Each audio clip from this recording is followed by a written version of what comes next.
one of the really fun programs that Michigan 4-H has participated in this summer, and Presque County 4-H in particular, has been a program called Cue the Monarchs.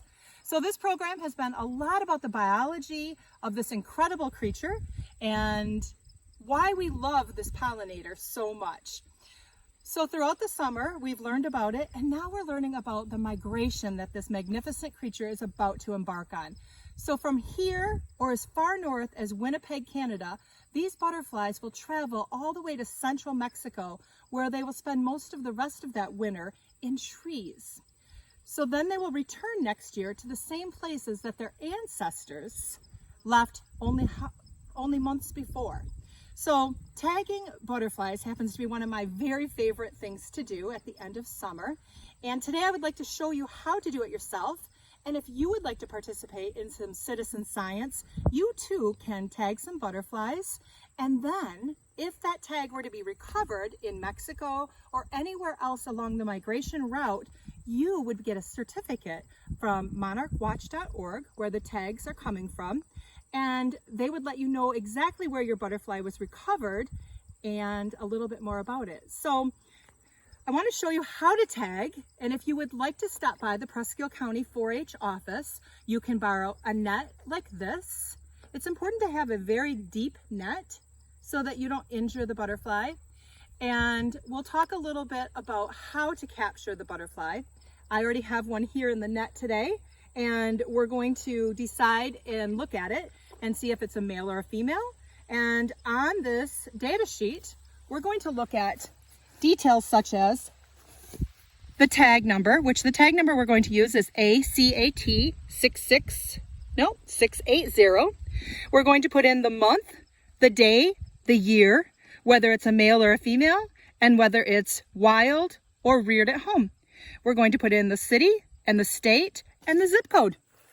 And then we will release our monarch.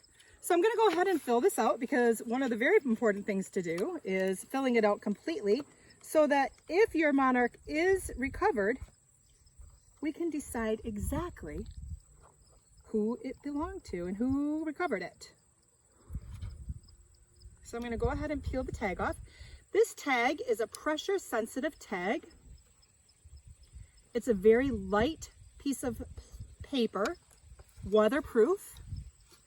And the adhesive in it is pressure sensitive, and that means that it's important that it presses into the monarch's wing where it's to be placed, and I'll show you exactly where that is. Put the tag down. And it's important to press it in so that it adheres properly and doesn't fall off or catch its wings together or something of that nature. So when you go to take the monarch butterfly, you're going to use your thumb and forefinger, and you're going to press behind its head on the forefront of the wings, trying really hard not to touch the edges of the wings. So I can see it here in my net. And I'm going to let its wings close.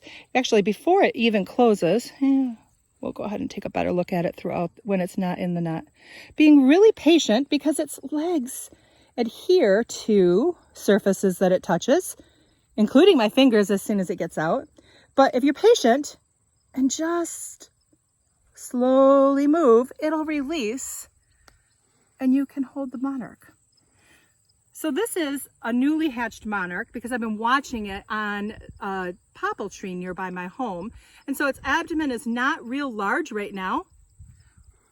Before it continues its migration, you're going to see that it's going to feed a lot. And that abdomen area is going to get really big as it fattens up for a really long trip. These monarchs are actually going to travel at about 5 miles an hour for 10 hours a day. So about 50 miles a day is how far they're going to travel. And it'll take a couple months for them to get to Mexico to their roosting winter duration. So I'm going to go ahead and hold it the same way on the front, being careful not to damage any of its scales, and see if I can see the inside here. So we know this is, I don't want to lose it because I really want to tag this one. So if this is a female, and the way I can tell is if this was a male, it would have 2 little black dots on the back of its wings, and those are actually scent pouches on the males. So if you choose to come and get the data sheet, on the back of the data sheet, it shows you exactly how to tell if it's a male or a female. And I can show you more about that later. So to tag the monarch, and this tag does not hurt it at all. It does not hinder its flight at all. It's very lightweight, as you can see. We're going to go ahead and stick it on this area called the discal cell. So it's the midden-shaped cell on the wing right here. Looks a little like Michigan to me. And I have it stuck kind of poorly on my, I don't want to touch it too much because we don't want to lose any of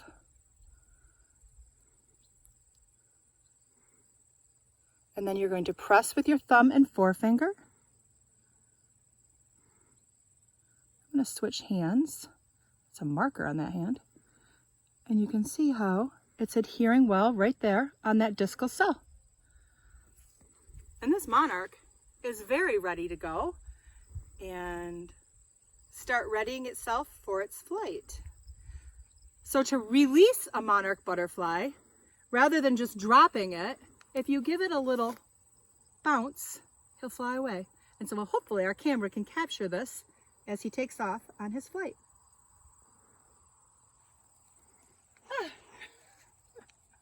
So if you'd like to do your part to be a citizen scientist, stop by the Presque County 4-H office. We'll loan you a net and a data sheet and a couple of tags, and you can go out and do your part, and hopefully one of your monarch butterflies will be recovered. If you'd like to learn a little bit more about the Q the Monarch